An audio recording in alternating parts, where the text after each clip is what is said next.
We're live. Ann, what you got there?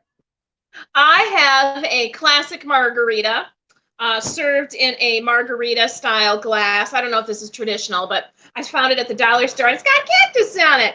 So I Oh, bought it. awesome. I have my traditional pink drinking glass, and the reason being is because it's hot and humid, and if I drink out of this glass, my ice stays nice and icy, and so you can see my margarita inside, and it's everything I hoped Mm-hmm. it would be. And for the record, I'm just going to say this. I'm going to put this out there. I'll make a good margarita, man. Woo! Woo! Yeah. How's my recipe? What do you think of my recipe, Ann? What do you think? I think your recipe is very good. I did cheat and use the orange juice instead of the Grand Marnier, whatever. Grand Marnier, yes. Because it was $20 a bottle, and I was like, Mhm. I don't want to spend $20 on that. I want to spend No. $20 on a taco bar. So I just put the orange juice in it. It's probably better the other way, but this is very refreshing. And unlike last week, I probably won't get as hammered. So Totally, because if you make this as is, like I've got the full recipe. I got all 3 ounces in this. I'm going to be toasted because I'm probably going to have a second one later. So, so yeah, but wait, sorry, I got a gnat in my field of vision because it's hot and humid and nasty here. I know, so rude. So anyway, so yes, we are. It is Thursday. It is Bar Thursday, and today's drink of choice was chosen by Ann Brothers, and that drink is the classic margarita. Not a frozen margarita because frozen margaritas are tricky, especially when you're making it in your blender at home. Not saying it's impossible by any stretch, but they can be tricky. And frankly, I love just a classic margarita on the rocks. That's how I get them when I go to a restaurant. I do not choose the salt because I think the salt is nasty and it does not make it taste better. It makes it taste worse. We could debate that all day. I have to agree with you. Not a big salt person. I love salt. If you wanted to put big chunks of salt on my warm chocolate chip cookie, I would make out with it right now. But on my margarita, no. Yeah, I like my margarita to be like my men, clean. Wait a second, I'm talking about my husband. Never mind. Anyway, hey, let's learn. Ann, would you like to learn about the margarita? Why, Jenny Brothers, I would love to learn about the margarita, please. Excellent. Let's add it to the stream. There it is. Okay. If you want some margarita and some queso, all you got to do is say so. Oh, look, there's my logo. Sorry, I'm hiding my logo in the background. Oh, yay. All right. So can you see that? Is that full screen? It's full screen. That is full screen. Okay. All right. So as far as the margarita goes, and I have listed the margarita as being song worthy, and I will talk about that in just a minute.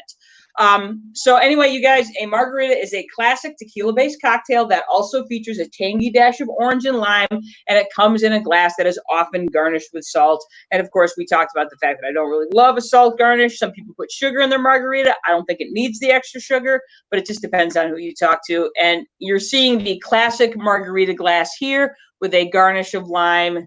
That is a good-looking margarita right there. As far as the history of the margarita, there's a couple different stories, but the one that kept popping up over and over was this one. So the most popular story of the margarita is that it was born in Tijuana, Mexico, at a restaurant called Rancho La Gloria, which is also a hotel, as you can see by the picture. And it was invented by owner Carlos Danny Herrera. And legend has it that he made this drink for ex-Ziegfeld Follies star and burgeoning movie star Marjorie King in 1938. The story is she was allergic to all hard spirits except tequila. She didn't care for the taste of tequila, so he doctored up a tequila shot in order to make it taste better and something that she would enjoy, and she did. So that's one story. The other story was a woman from Texas who served it up to Tommy Hilton, and then Hilton put it in his hotels, and that's how it became super popular, and that was in 1948. So it could be a combination of the two, that maybe he started it and it got its popular start from Tommy Hilton, and so forth and so on. But anyway, that's kind of the history of where it came from. If you're going to make it, ice, tequila, you can choose different tequilas. I believe that a good margarita is made with a good clear or white tequila. I don't know what I'm using. It's whatever I had in the house. It's Cuervo Silver is a good middle of the road, good margarita tequila. If you're using Patron in your tequila or in your margarita, it means you have money, and I don't, so I'm not using that in my margarita. That's what you drink straight. Yeah, exactly. I was going to say, if you're drinking Patron as a margarita, you are wasting your Patron. I agree. You're wasting your Patron. Lori Worrell agrees with you and Ian that the classic is way better. I totally agree that it's way better. I'm not saying you're a bad person if you like the frozen margarita. You're still a good person. Or I don't know, maybe you're just a bad person. You're probably not. Anyway, so as far as your recipe, a couple ounces of tequila, some sort of an ounce or so of some sort of orange liqueur. Traditionally, it's like a triple sec or a blue curacao or something like that. I personally really love Grand Marnier. That's your fancy level. Today, I'm actually using the Orangello from 45th Parallel Distillery in New Richmond, Wisconsin, as my orange liqueur, and I got to tell you, it's amazing.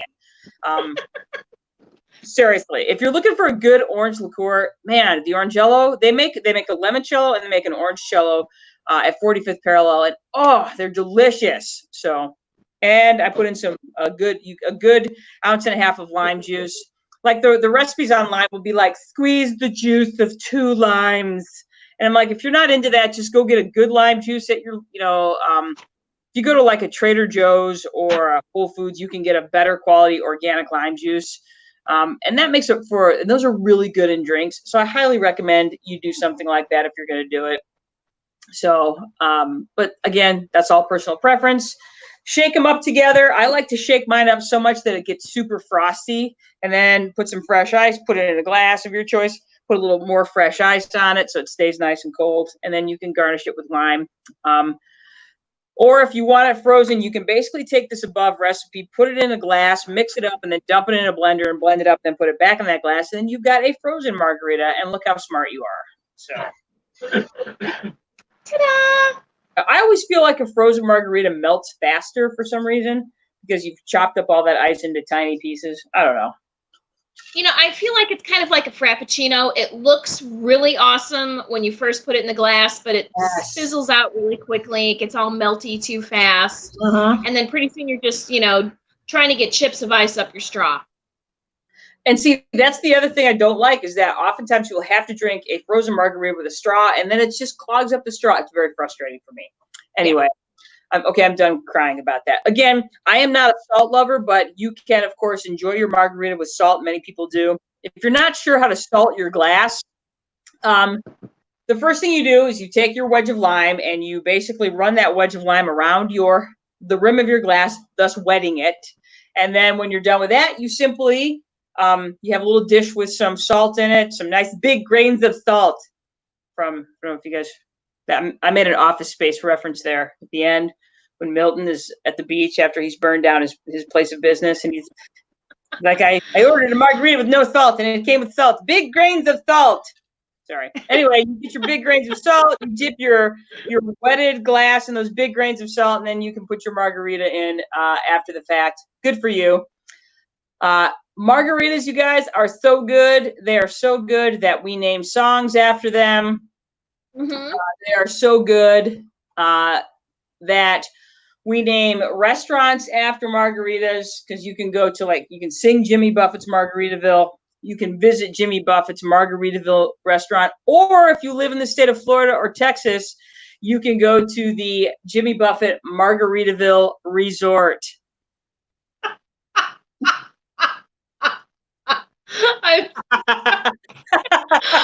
You know what? Next is going to be there's going to be all these cruise ships that are for sale, and they're going to make a, Jimmy Buffett Margaritaville cruise liner. I can't believe that it's not already happened. I'm just waiting for one of the states to change their name to Margaritaville. I'm like, it's not Nevada anymore, people. It's Margaritaville. Jacksonville will do that. Jacksonville, Florida will do that. Jacksonville will it will no longer be Jacksonville. It will be Margaritaville. Yeah, if there was a city where that was going to happen, it would be Jacksonville. You're right, Ann Brothers. It would be. In a bid to class up the joint, we've changed the name to Margaritaville. Ooh, so anyway, that's how much we make. That's how much we love our margaritas here in the United States. Now, I had some thoughts on margaritas. So we were talking about the whole. I'm going to go ahead and bring us back to. We were talking about returning to school. For those of you that don't know me very well, I am a teacher, and we're heading back to school here in about 6 weeks. And we were talking about what we would need in order to go back to school? Do we need plexiglass? Do we need masks? Do we need gloves? And frankly, I feel like the only thing I really need is a margarita machine in my lounge, in the teacher's lounge. It would be way cheaper.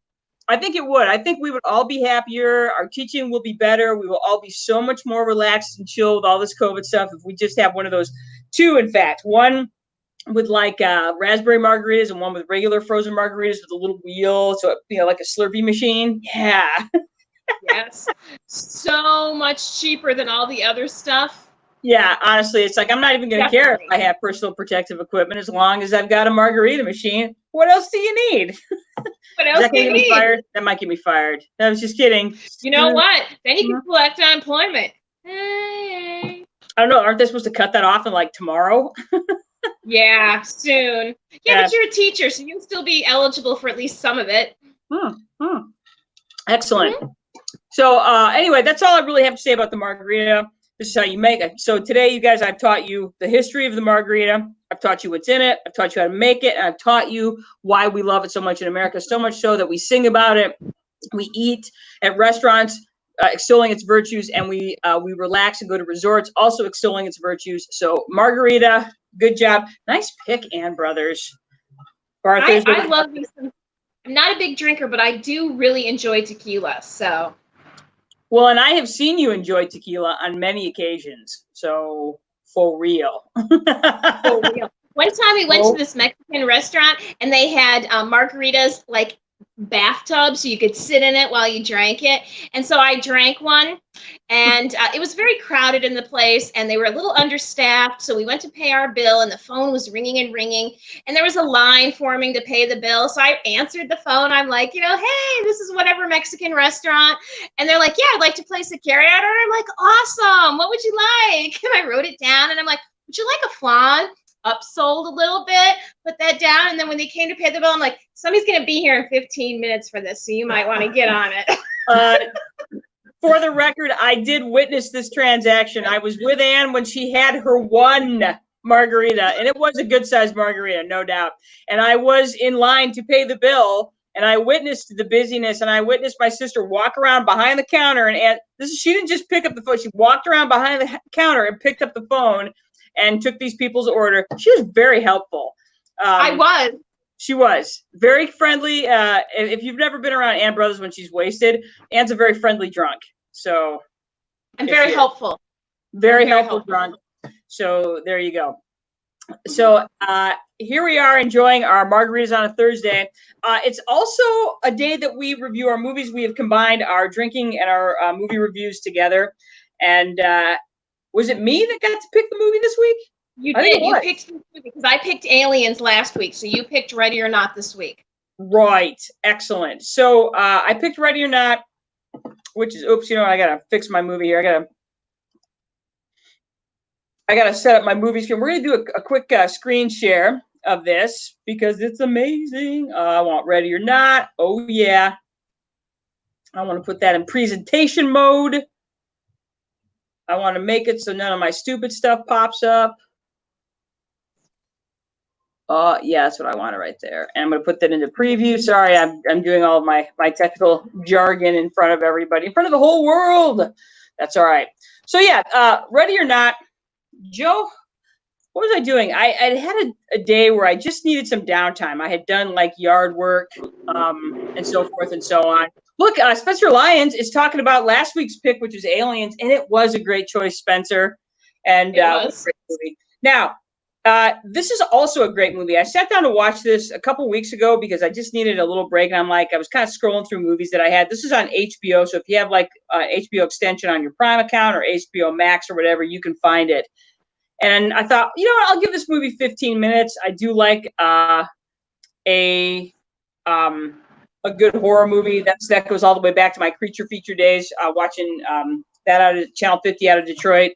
Spencer wants to know why it's rated very R. We're going to talk about that. Mainly we're going to talk about that. It's freaking bloody.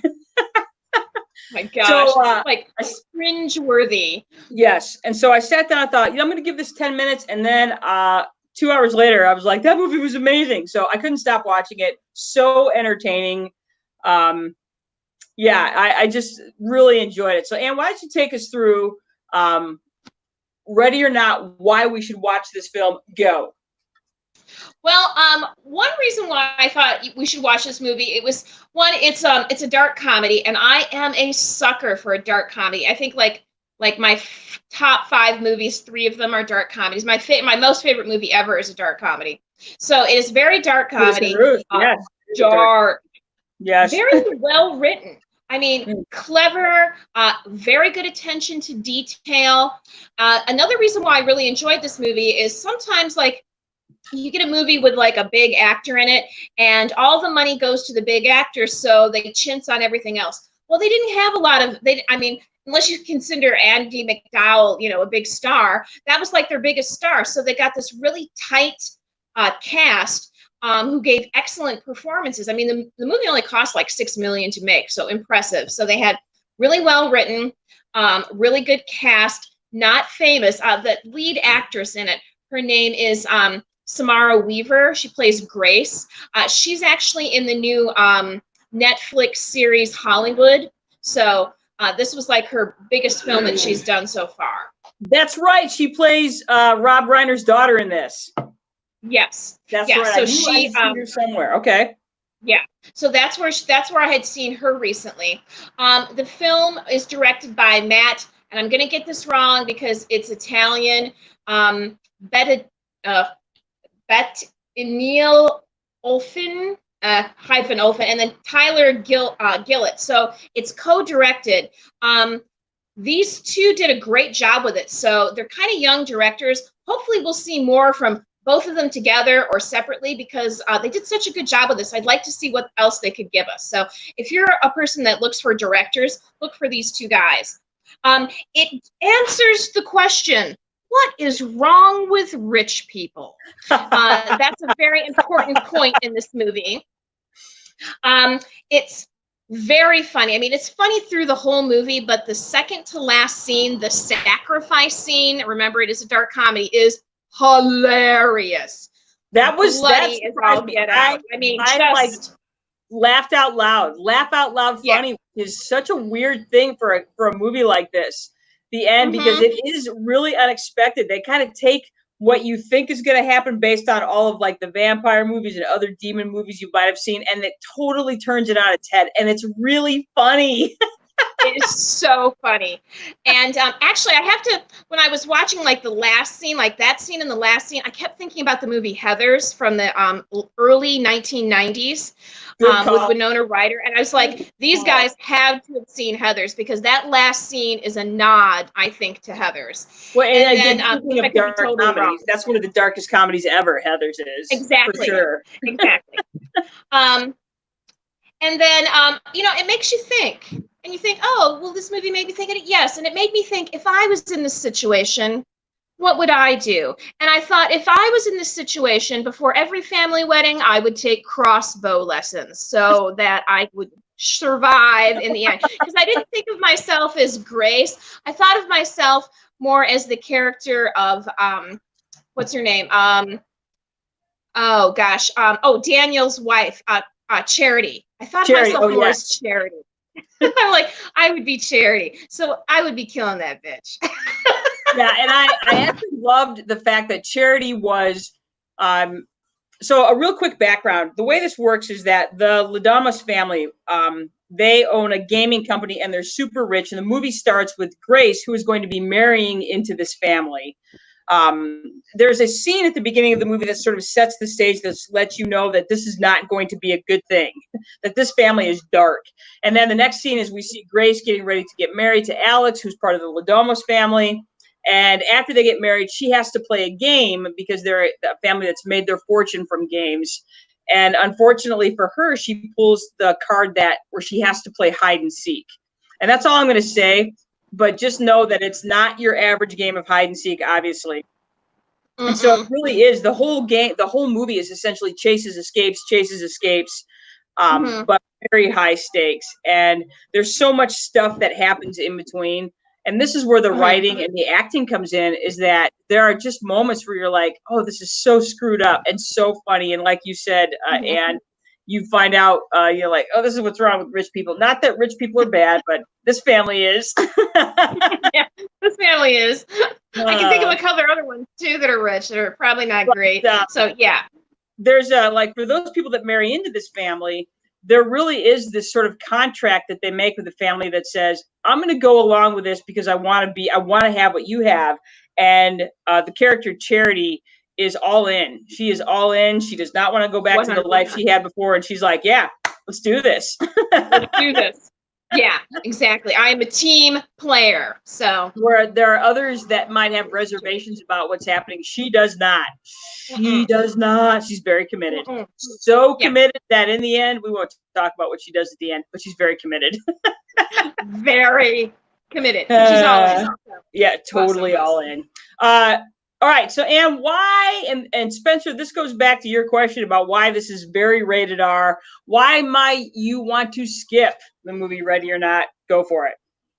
Well, if you're not into horror movies, like I said, it is a dark comedy, but it is it is deep down within the horror genre, and it plays on a lot of horror genre tropes. So if you're not into horror movies, you will not like this movie. Also, there's several scenes that Duncan described as torture porn that are so cringe-worthy, they are almost unwatchable.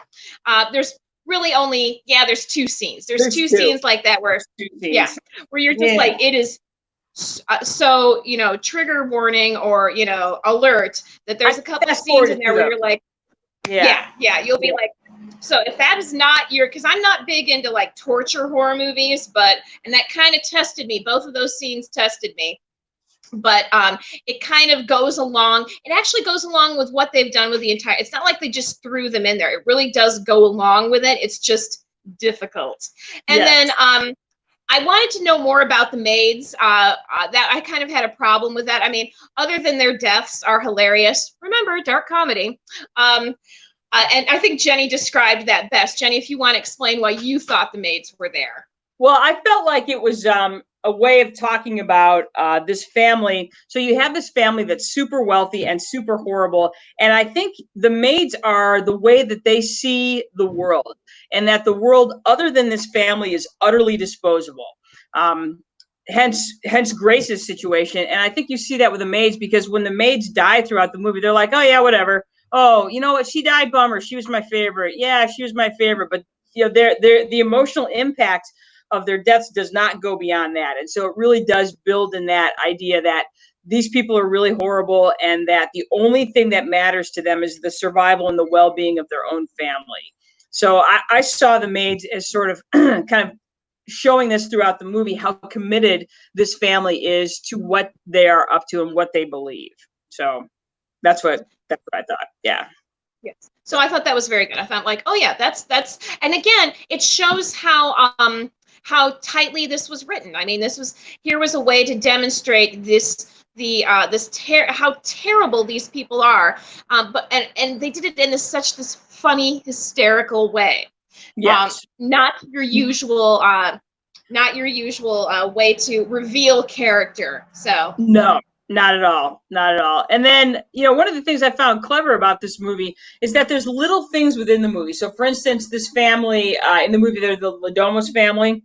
And if you look up the word domos, it means, as Anne said, to tame or control, which is very much what this family is doing throughout. And then one of the characters in this movie that we learn about is somebody called Mr. LaBelle. And he is a prominent character in the movie, though we only see him for a millisecond at the end of the movie. And if you look at what was it you said, Anne, Latin? It was Latin and Hebrew. They had two different spellings, one in Latin and one in Hebrew, and it meant demon. Okay. So in this case, Mr. LaBelle, or Mr. Demon, plays a big role with this family. But yeah, but I would agree. I really like this movie. And I don't know what that means, as far as who I am, as far as my enjoyment of horror movies. I just think it's nice. It's fun sometimes to have a good scare. Mm-hmm. This movie provides that. And like you said, and the funny thing, earlier today, when I put the ad out for today's show, one of the people, Lisa Lee, said she had never heard of this movie. And I'm not surprised. This movie came out in August of 2019, so August of last year. And August is this weird month for movies. It's like this month where movies either go to die, or you get these little hidden gems. And this is one of those hidden gem movies. Like I think of District 9 as another August release movie that was an awesome movie, low budget, but by releasing it in August away from the big boys, it has a chance to make more money. And this movie did well. It made close to, like you said, it only cost them $6 million to make, but they ended up making about $60 million on this movie just domestically. So, so it did okay. It did okay. Yeah. I find myself, I think, attracted to horror movies. Unfortunately, most people that make them are real lazy about them. But I think some of the best movies made about us as humans are horror movies. I think they do the best job at showing us mostly at our worst, and sometimes at our best. But in general, they are the best at holding up a mirror to what we are as a population. A good horror movie. Now, like I said, it's super easy to be lazy with them, but movies like It Follows, Babadook, even like Seven, it holds up a mirror to our society and makes us look at it. They're really good with. Even another dark comedy that was a horror movie is Cabin in the Woods. Again, making us look at ourselves. Yes. And what would we do? And this movie does that a little bit too. We're not rich, we're not filthy rich, but what would we do to maintain what we have or to have more? So it makes you look at that. Are you Grace or are you Charity? Well, and that was one of the things. I actually think it's a really good reflection of just society in general, and what we will do to keep what we have. And that's always that's a theme that comes up in a lot of stories and a lot of movies. Is that idea that what you will sacrifice in order to keep the status quo. And it's like, even though you could probably get something better out of this life, it's amazing what we settle for in order just to keep what we have, for sure. And that's a very now sort of thing to do. We got comments from Tammy. Hi, Tammy. Tammy Peters. You guys remember Tammy Peters last week? She was one of our consultants on Yacht Rock. She's back with some commentary. She says some of the best horror movies were low budget, and she gives Blair Witch Project and Texas Chainsaw as two great examples. And I would agree, very low budget and just big money makers. And really interesting, Texas Chainsaw is one of those really bloody, almost torture porn sort of movies. Blair Witch was, I would call it groundbreaking in terms of the type of movie that was made. Sure, for sure. And again, made with some college students and a handheld camera. So pretty good. Yeah. But I would agree. I would say, so what's your favorite horror movie, Ann Brothers? Oh, you know what? My favorite horror movie is Pan's Labyrinth, Benicio del Toro. Movie. It's set in Spain. I'm sorry, Guillermo del Toro. I'm sorry. Right. Set in Spain during the Franco regime, and it is a beautiful, beautiful film. He does really great. It seems almost a pity to say that it was a horror movie, but it had monsters. It had terrifying monsters in it. But talk about a movie that really holds, and I'm not. I'm one of those people that I like to do stuff while I'm watching a movie, and you can't do that because it's in Spanish. But it's beautiful. The story is wonderful. It makes you cry, and it scares the hell out of you. Plus, whenever I see somebody's fairy garden, I'm like, real fairies wouldn't live in that. You need to see Pan's Labyrinth, because those are some fairies. Those are the real fairies. Mine is The Conjuring, because The Conjuring was one of those movies that gave me such a scare that it made me cold. Literally made me cold. That scene where they're doing the hide and seek scene and just clapping. Oh my gosh, that so scared me. Literally, that happened. I went cold. I'm cold right now just thinking about it. Me too. Chills. Totally. I'm like, that's one of those moments in a movie where it literally took me aback. Not only did I get chilly, but I'm sure I went all at the same time. And I don't do that but I'm like literally it caught my breath and made me chilly all at once. That is the most frightened I've ever been in a movie That's my favorite horror movie. That scene, I will never forget the way that scene made me feel because it was chilly. Woo! And it was so simple. No blood, no guts.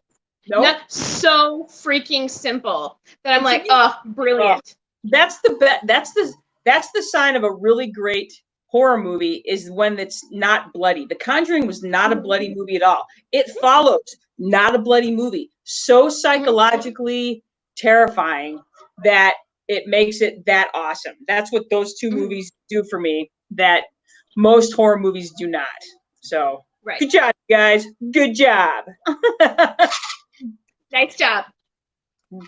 So if you guys like in the comments, you guys feel free to tell us your favorite horror type movies or scary movies. This one, I don't know if I would describe this much. Ready or Not, I don't know if I would describe it so much as a horror movie as more of a thriller, which is a little slightly different, but still pretty scary. It is pretty bloody though. It is, and it's creepy. Yeah. Okay, and Ready or Not, they have the song they play while they're starting the hide and seek game, which Grace has to play. The song that they play during that hide and seek is among the top 5 creepiest songs ever. God. Yeah. Old stuff is creepy. Old stuff is creepy. Just expect some dolls to start walking around by themselves. God, more reasons to hate dolls. God. People want to know why I didn't play with dolls as a little girl. I'm like, I have no interest in playing with this fake baby. Babies are gross. And then to top it off, dolls are just creepy as shit. Sorry, I'm swearing if you have your kids watching, my bad, but so creepy. So yeah. Anyway, we got comments. Sam Adamsberger says The Art of the Deal. Is that a horror movie? Tell me more, Sam. Or is that just you're talking about the Trump book? Which would be terrifying as well. I talked politics. Terrifying. Oops, politics. The politics of dancing. Good. Thank you. The 80s. That's awesome. The 80s. Yeah, and the thing is, I could literally talk about the genre of horror movies forever because, like I said, you and I have been watching horror movies together since we were kids, and it all started with Creature Feature on WKBD Channel 50 out of Detroit, 1 o'clock on Saturday. Stupid Creature Feature. And I want to say House on Haunted Hill with Vincent Price was probably the first horror movie that I was like, dude, this is amazing. I know. It's like, oh my gosh, I can't sleep. This is terrifying. It was. And so I just remember that being one of the earliest horror movies that I can remember. And just everything stopped on Saturdays at 1 o'clock. Yeah, you're right, Sam. It is it's a Donald Trump movie. And yeah, Sam, that's the greatest. And it's terrifying because it's real.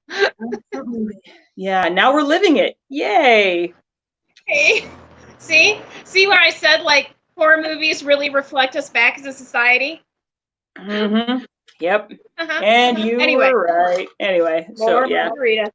More Margarita, please. I know. See, and you wonder why I have 2 of these in a day and not one. So, how about the obvious answer, The Exorcist? The Exorcist is scary.